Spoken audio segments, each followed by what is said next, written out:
In a secular age, establishing ethical standards is more complicated than opening a book of Scripture or doing what seems right in our own minds. This is where enlightened religion enters the picture. Religion that views ancient wisdom traditions with respect, but not blind allegiance, and one that gives contemporary sources of knowledge all the trump cards, but not the entire deck. Over the centuries, we've discovered the hard way that divine revelation alone won't save us, neither will scientific knowledge alone. Enlightened religion seeks to unite the best of the wisdom traditions with the best of modern knowledge in order to forge ethical ideas that give our lives meaning and purpose. So, what about ethical principles? What are they? They attempt to mediate the conflict between what we want to do and what we ought to do, between desire and duty. The ethical perspective begins by asking, what do you want to do? And then it proceeds to ask whether that is what you ought to do. The question, of course, is where these ethical rules come from. Because ethics and morality are both concerned with proper conduct, but in a somewhat different way. Ethics comes from a Greek word meaning character, and morality comes from a Latin word meaning custom or habit. Morality usually refers to the values we hold and the moral rules we follow. The shadow side of morality, of course, is people who create repressive moral rules and try to force everyone else to follow them. Fundamentalists live under this repressive, moralistic shadow. Ethics is a way of thinking about proper conduct from a broader perspective.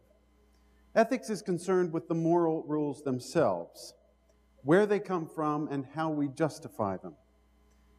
We're going to focus on the ethical question. Upon what principles do we as human beings base our moral rules? For much of human history, this was an exceedingly simple enterprise for most people. They simply looked to the heavens. They believed God or the gods who created the earth and its people had also given them rules to live by, commandments to obey, a covenant to carry out, a testament to follow, etc. But over time, people began to realize that a lot of these rules are inconsistent, even contradictory. They are not infallible and, in the strict sense, divine. They're occasionally inspired human rules cloaked in divine garb. The contemporary philosopher Simon Blackburn likes to tell a story about a high-powered ethics institute that had invited representatives of major religious traditions to a forum. Each of the representatives spoke in turn about the fundamental beliefs of his or her tradition. First, the Buddhists spoke of the path to enlightenment, about the mastery of desire, and the way to achieve inner calm. The panelists all responded, "Wow, terrific. If that works for you, that's great." Then the Hindu spoke about the cycles of suffering and birth and return, about the teachings of Krishna and the way to release. And they all said, "Wow, that's terrific. If that works for you, that's great." And so on until a Catholic priest talked about the message of Jesus Christ, the promise of salvation, and the way to life eternal. And they all said, "Wow, that's terrific. If that works for you, that's great." At which point the priest thumped the table and shouted, "No, it's not a question of whether it works for me. It's the true word of the living God, and if you don't believe it, you're all damned to hell." And they all said, "Wow, that's terrific. If that works for you, that's great."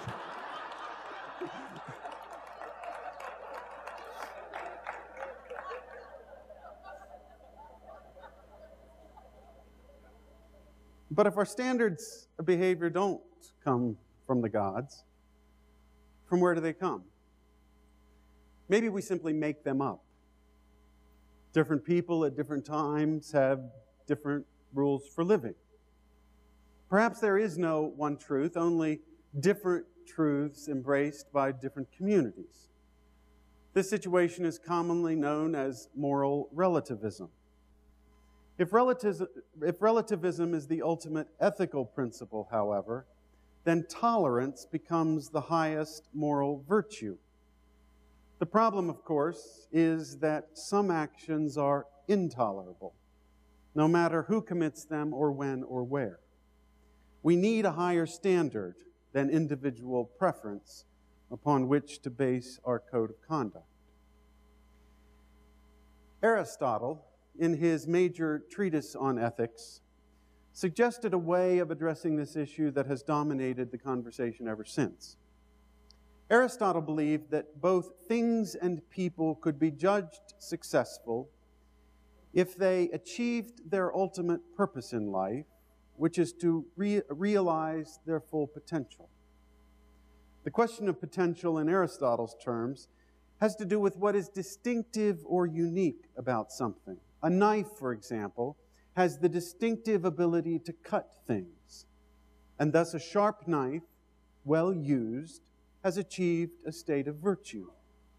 The distinctive capacity of human beings, Aristotle observed, is the capacity to reason.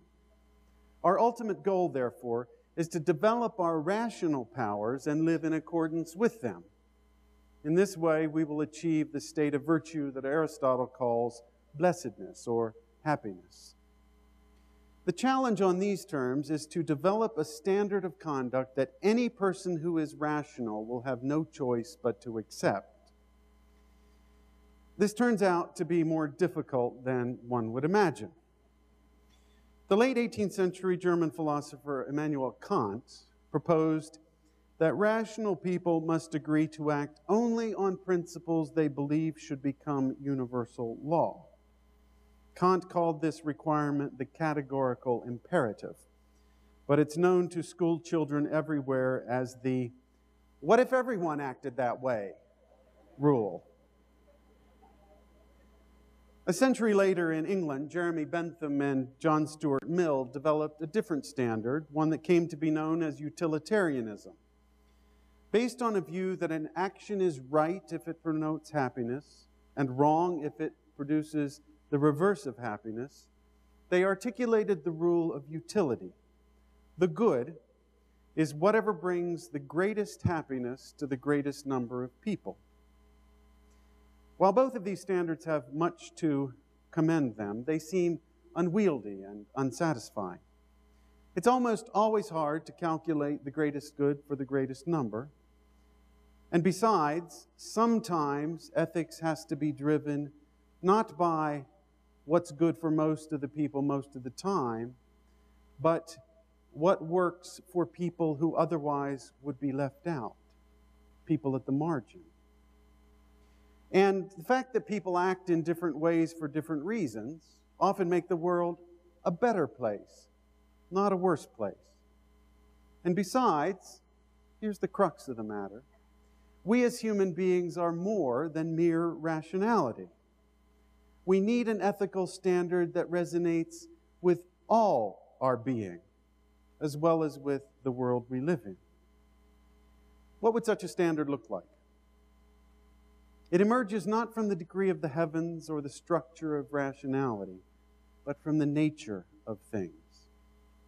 This is where we shift from a political ethic, which safeguards our freedom to pursue whatever purpose we choose in life, provided that everyone else has equal freedom, to a religious ethic, which calls us to commit to a particular purpose. Freedom is a necessary political right, but it does not define a religious purpose. So what is our religious purpose in the realm of ethics? The fundamental insight of the ethic of gratitude is that I am constituted by, made up of, the world I inhabit. Therefore, I am responsible to nurture the people and the world upon whom I wholly depend. Let me be clear. When I say that I am dependent on something, I mean that it constitutes a part of my world and therefore constitutes a part of me. At its heart, the ethic of gratitude seeks to build a world constituted by relationships that are strong and constructive. It demands lives that are vivid and beautiful, filled with meaning and purpose. Let's think for a moment about beauty. We touched on it earlier, but let's think about what the experience of beauty suggests. There is more to beauty than meets the eye.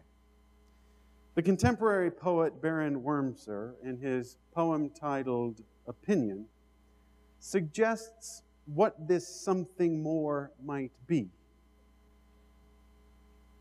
Here's Opinion by Baron Wurmser.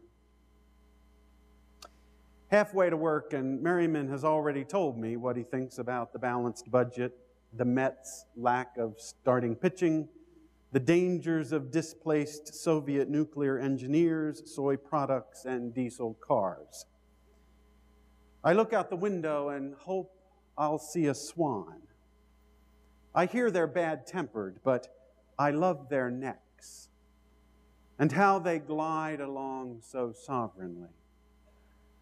I never take the time to drive to a pond and spend an hour watching swans. What would happen if I heeded the admonitions of beauty? When I look over at Merriman, he's telling Driscoll that the president doesn't know what he's doing with China. China, I say out loud, but softly. I go back to the window. It's started snowing.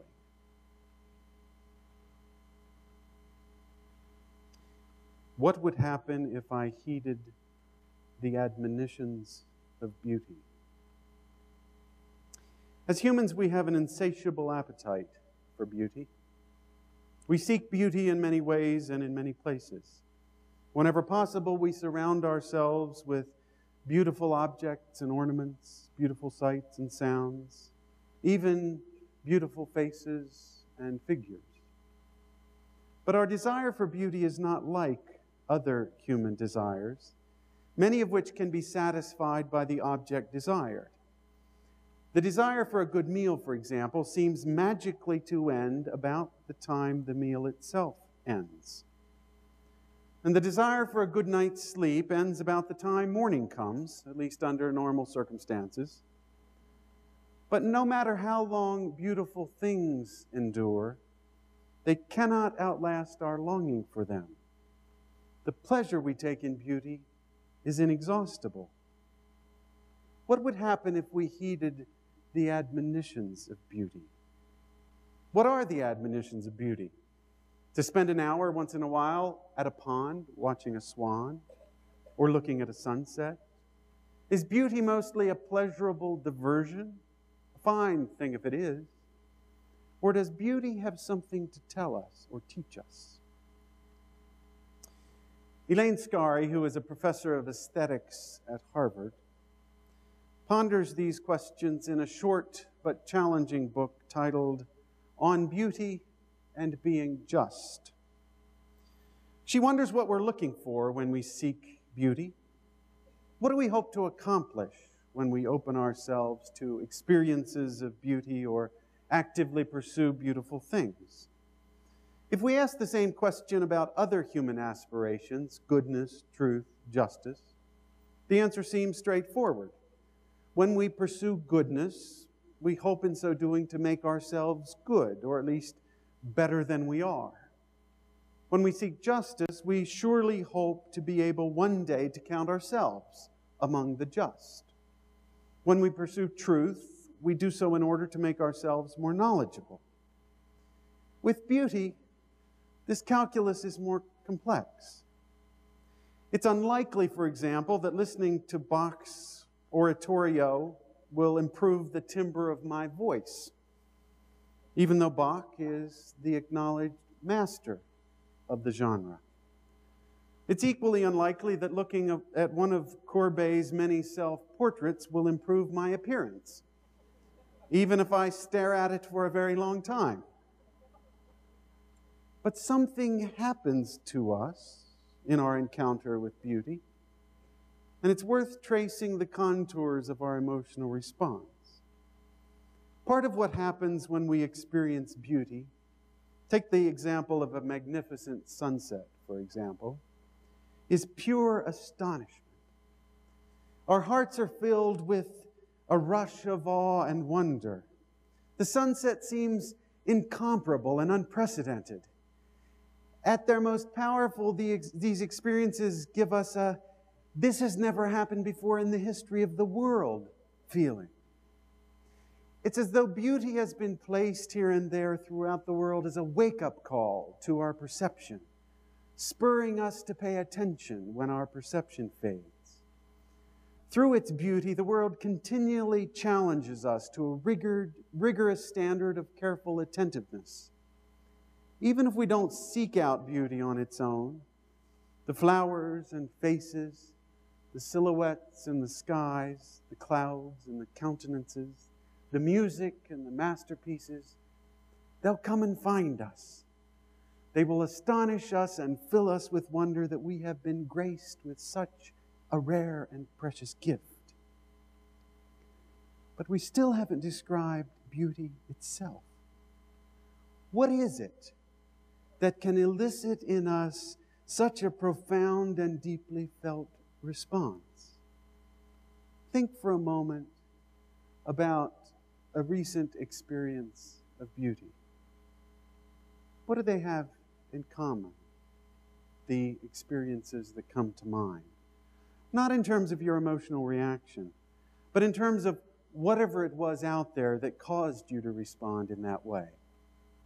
What is the essence of beauty itself?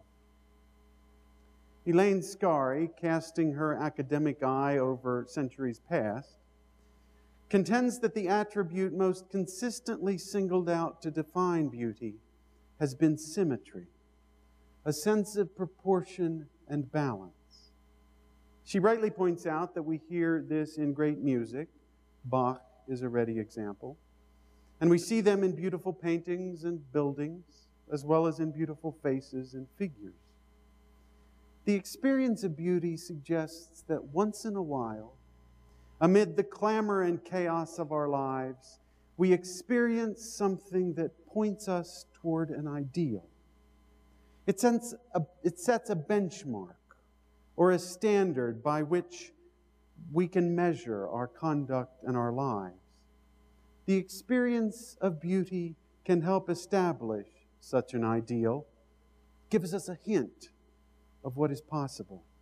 When this happens, we have one of those genuine, "oh my God" moments. This is why the experience of beauty comes with admonitions. As Scarry puts it, beauty has built-in consequences. The consequences are best captured in our language by a single word: fairness, which refers both to the loveliness of a face and to the ethical requirement to be fair, play fair, and distribute fairly. Beauty is a call to symmetry and equality, not just in music and in art, but also in our relations with each other and our world. The experience of beauty has consequences. A glimpse of the ideal should elicit in us a profound dissatisfaction with the world as it is. Beauty confronts and confounds us, pressing and insistent, directing our attention toward what is absent in our world: symmetry, proportion, balance, equality, justice. The painter Henri Matisse said repeatedly throughout his life that he wanted his paintings to be so beautiful that when people came upon them, all problems would subside. That's it. The experience of beauty makes problems go away in both senses. At its most powerful, beauty both transfixes and transforms us. To be swept away by the aspiration of a Bach oratorio is to become tirelessly impatient with a world where so many children have so little hope. To be stopped by the calm of a Courbet landscape is to recognize that violence has no place in human relations. To be captivated by the elegant symmetry of a Georgian sanctuary is to know the obscene calamity that hunger and poverty represent. To be riveted by the sight of an exuberantly colored butterfly is to know that we must stand strong against those who would crush the fragile and oppress the weak. Beauty is a call to fairness, which issues a demand for justice. In 1971, John Rawls, the late Harvard political philosopher, set out a theory of justice that has dominated the conversation ever since. His approach is a variation on the scenario involving two children and one piece of cake, and the problem of how to divide the cake equally between the two. The answer, as you doubtless know, is quite simple. One child cuts the cake into two pieces, while the other child has the first choice of which piece to eat. Since the child with the knife does not know which piece of cake she will end up with, she has maximum motivation to ensure that both pieces are as big as possible. This will happen only if the two pieces are roughly the same size. Using the same basic approach in a more sophisticated way, Rawls sets out his theory of justice, which he calls justice as fairness. He imagines a group of people who will select principles of justice for their society. They meet behind what he calls a veil of ignorance, which keeps them from knowing which position they occupy in society. What principles of justice would they choose? First, according to Rawls, they would declare a principle of equal liberty. Each person is entitled to the greatest amount of liberty, consistent with an equal amount for everybody else. The second principle they would choose, he says, is the difference principle. It states that social and economic inequalities must be distributed to the greatest advantage of the least well-off person. Rawls argues that people would choose this principle because they would follow what he calls the maximin rule. Always maximize the minimum possibility. Or in less elegant terms, if I do not know beforehand which piece of cake I will end up with, then I will do my best to make sure the smallest piece is big enough. Of course, our society is built on the premise that people are free to work hard and get ahead, which means securing for themselves a bigger piece of cake. Rawls is not saying that everyone's piece of cake must be the same size, only that changes in public policy should not reduce the size of the smallest pieces or reduce the chances that people with small pieces can find ways to get bigger pieces. Changes in public policy must enhance and not diminish the prospect of the least well-off. A quarter of a century before the onset of the French Revolution, the novelist and philosopher Jean-Jacques Rousseau warned, "Human beings are by nature neither kings nor nobles nor courtiers nor rich. All are born naked and poor, and all are subject to the misfortunes of life, to difficulties, ills, needs, pains of all sorts. Each of us may be tomorrow what those we help are today. Do not, therefore, accustom yourselves to regard the sufferings of the unfortunate and the labors of the poor from the height of your own glory. Understand that the fate of these unhappy people can be yours, and that all the ills there in the ground are beneath your feet. Observe well the vicissitudes of fortune." We are constituted by the world we live in. This means that we are both vulnerable and responsible. Because we could at any time befall the misfortunes that have come to others, we are responsible to come to their aid, not merely to ease their suffering, but to make the world safer and better for us as well. From this perspective, the ethic of gratitude demands that we focus on areas that have been, at best, an afterthought for traditional religious ethics. One has to do with the status of disadvantaged and marginalized people, especially women. Racism is a pernicious scourge in this nation and in our world, as is the role of women, as is the status and role of LGBTQ people. In addressing these issues, one of my concerns, and this focuses mostly on the role of women and on the issue of gay people, is that the subordination or even the outlawing of people in both of those categories are certified by the religions of the book.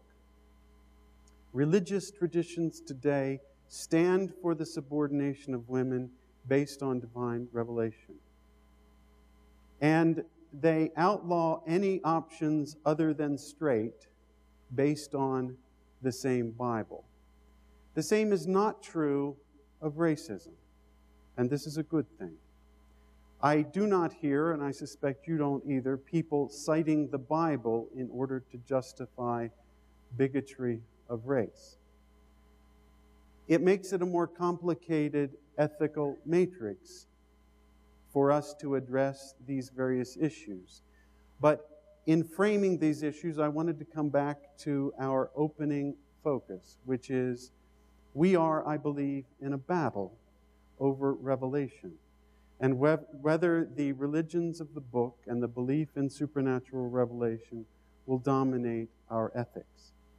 The ethic of gratitude demands that we focus with all our energy on marginalized people who have not been attended to by traditional religious ethics.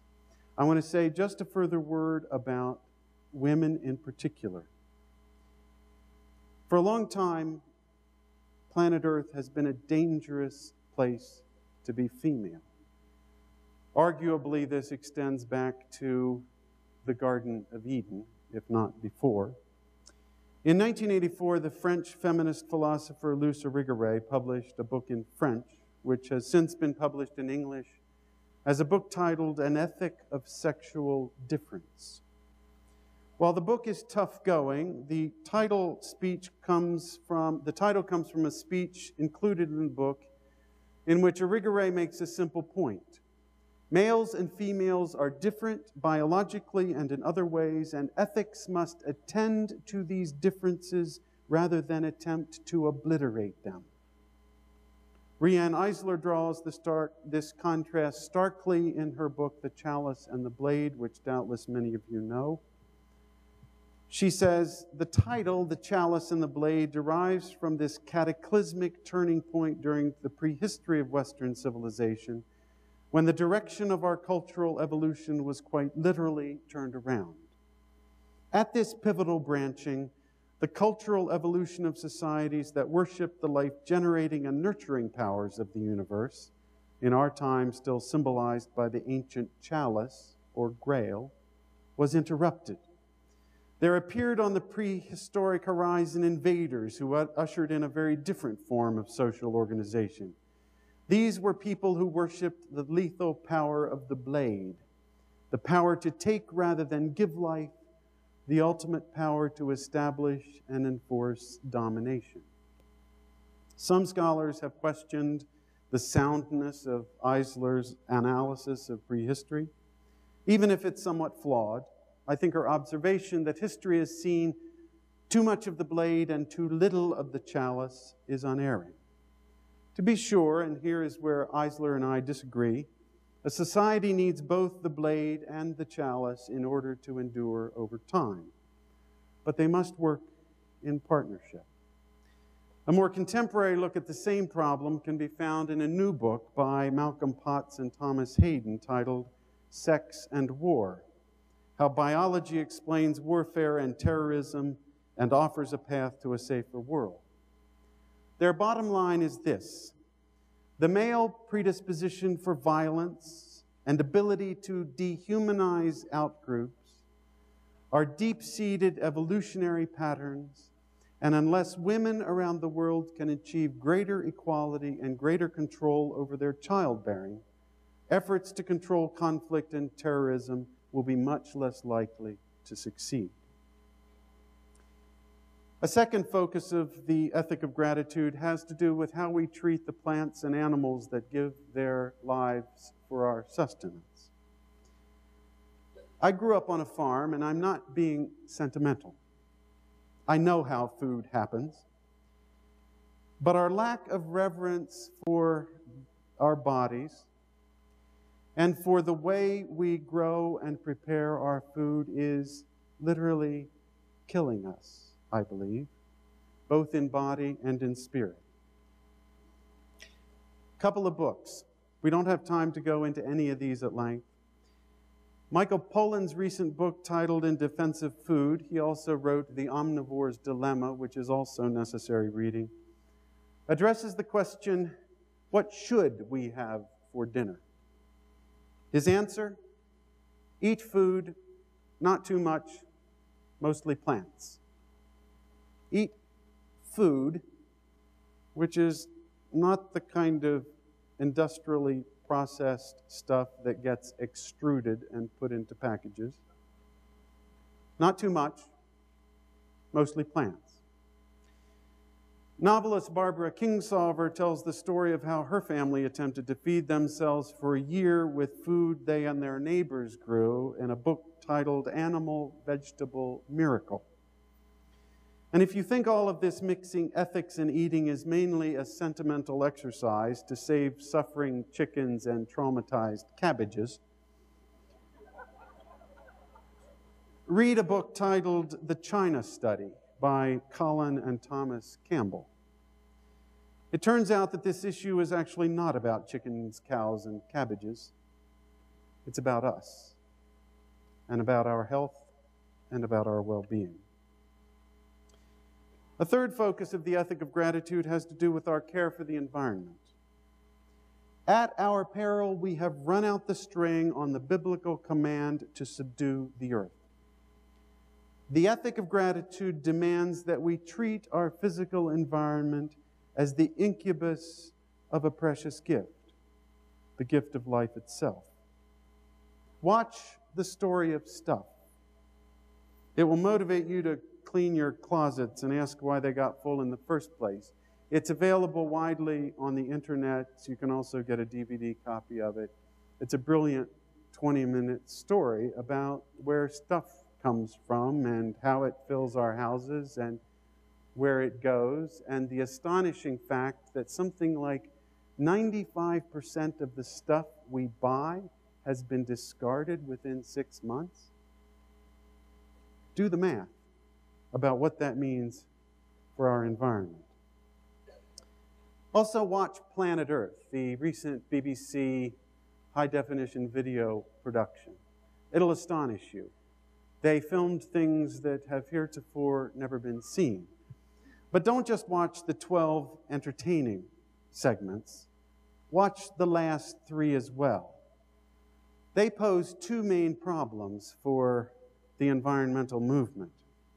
One is that it's easy to fall in love with pandas and tigers and elephants, and people will give tens of millions of dollars to save large mammals. But life on the planet actually doesn't hinge on pandas. As the biologist E.O. Wilson says, what life hinges on is what we call bugs and weeds. Also, most of the people directly affected by conservation are poor people. It's fine for us to tell them to quit killing the elephants. But what if that's the best way for them to feed their families?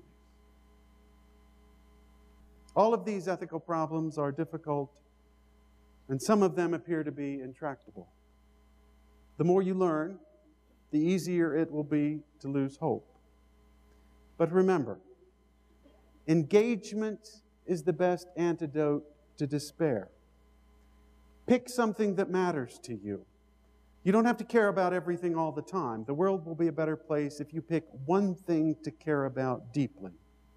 Learn all you can and get involved, even if in a small way. Here's a closing scientific metaphor taken from Jacques Barzun's Cultural History of the West, titled From Dawn to Decadence. It's about quantum leaps, which we usually think of as large-scale epic changes. Not so, says Barzun. Quantum leaps actually happen within atoms, and they are so small as to be undetectable. An electron, as you probably remember, can orbit only at certain distances from the nucleus. These are called quantum levels, and they're sort of the spherical equivalent of the floors in an apartment building. The electron can move up and down between floors, but it can only move one floor at a time. It can whirl around the first floor, and then it actually doesn't take the elevator. It kind of disappears and reappears on the second floor, and it can whirl around there. But it can't stop between floors. For some reason, the elevator doors don't seem to open. But this move from one shell, one floor to another, is called, not surprisingly, a quantum leap, from one quantum level to another. No one knows exactly what makes an electron leap from one quantum level to the next, or why it can move only one quantum level at a time, or why there is no in-between and why they sort of seem to disappear and then reappear. But we do know that when an electron makes the leap, it's making both the smallest and the largest change it possibly can. Quantum levels are so named because a quantum is the smallest unit of anything. A quantum leap, therefore, describes the smallest possible change that can be made. Here's the point. Huge changes in the physical world are simply the accumulated differences made by an infinite number of small changes. The changes themselves occur one quantum leap at a time. You don't even know they're happening. But over time, the accumulated changes can be quite astounding. The birth of a star or a baby, the exploding of a bomb or the opening of a flower, the warming of the seas in summer or the chilling of the air in autumn.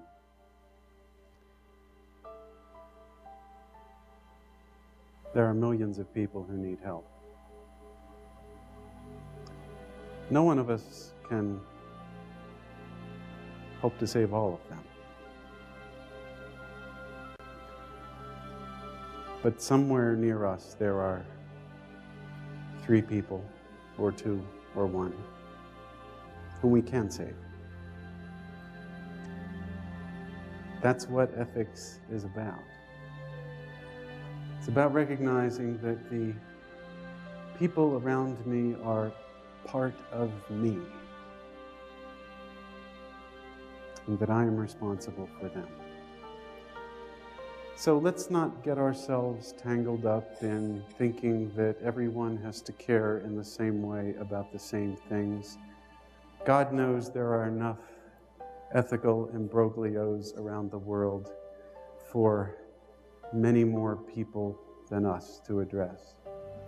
Pick something. Make it yours. Make a difference to 1 person, or 2, or 3, or 10. A quantum leap. A small change. And little by little, everything changes.